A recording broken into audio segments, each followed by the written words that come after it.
I remember that day just like it was yesterday. It was a Sunday morning and church had already let out, and I was passing Pastor James, and he said, "Hey man, I want to meet with you and your wife today. Are y'all open and available maybe around 6 o'clock?"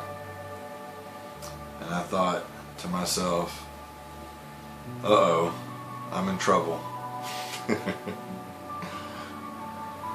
And I still remember that meeting, just kind of a little hesitant going into it, not knowing what to expect. And get up there in his office and he says, "Hey listen, I think it's time for you to go and start a church." We had been talking about it for probably the last 3 years, ever since I started working in the media department. I just wasn't really happy. I liked doing ministry, more hands-on ministry. About 2 months later, they called me in front of the church and told the whole church what was happening, asked for an offering to help us get started.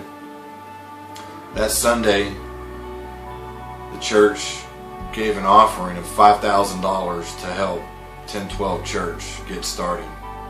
But all this time, and we talked about it throughout the past several years, we knew that he had a call of God on his life to go plant a church.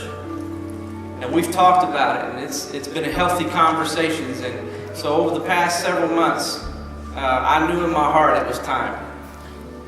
I knew that they knew they wanted to, they just didn't know if it was time or not. Because it's kind of hard to step out on your own.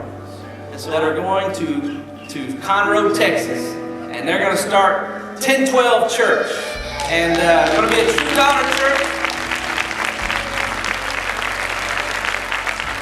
Yeah, I'm excited for them. That's it.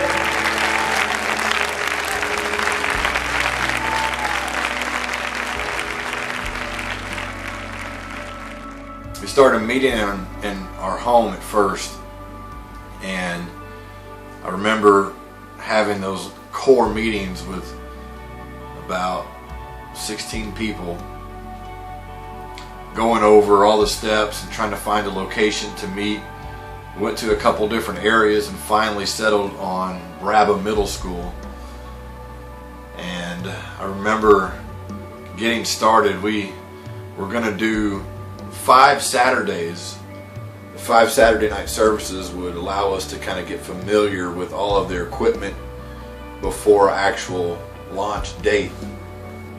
And out of middle of nowhere, Hurricane Ike comes through and completely ruins our first pre-launch service, our second pre-launch service, and our third pre-launch service. We were only able to have 1 Saturday night service before we actually launched on our date of 10/12.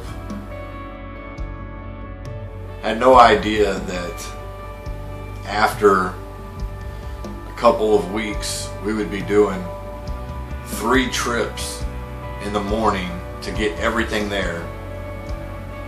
Spend 2 hours packing or taking everything out of the trailer, setting it all up, from curtains to lights to sound to chairs to the media, projectors, screens,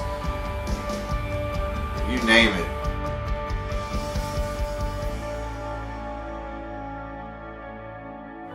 Just remember coming to a point where we felt like we were going in circles. It was like, come in, move the trailer, set up the equipment, have an hour service, tear down, move out, over and over and over and over and over again. And then probably around September sometime, I made a couple more phone calls, and from somebody else, went through somebody else, met a guy that had a fireworks warehouse, And I remember the first time we walked into the fireworks warehouse, you talking about cobwebs everywhere, a fence up in front of shelves, white walls with dirt and fireworks stickers stuck to them, and I was like, this is it, you know.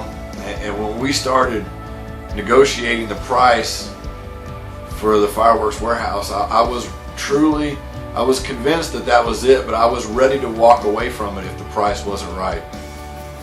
And everything worked out perfectly. We talked to our people. We're moving into a building finally after 4 years of setting up and tearing down, and frustration with, you know, the temperature in the school because we had no control over that, and just all this other things that played into this huge transition. Now it's like when you go out to a building and you see them laying the concrete, and then they finally start erecting all the steel around it. Now it's like we can build on top of what's already been done because people were faithful and because things have gone the way that they've gone, and we've seen God move regardless of if He moved in our time frame or not. We know that we're in the right spot. And what else? It's like what reminds me of what Paul said in Romans 8. He said that, what else can you say to this? If God be for us, who can be against us?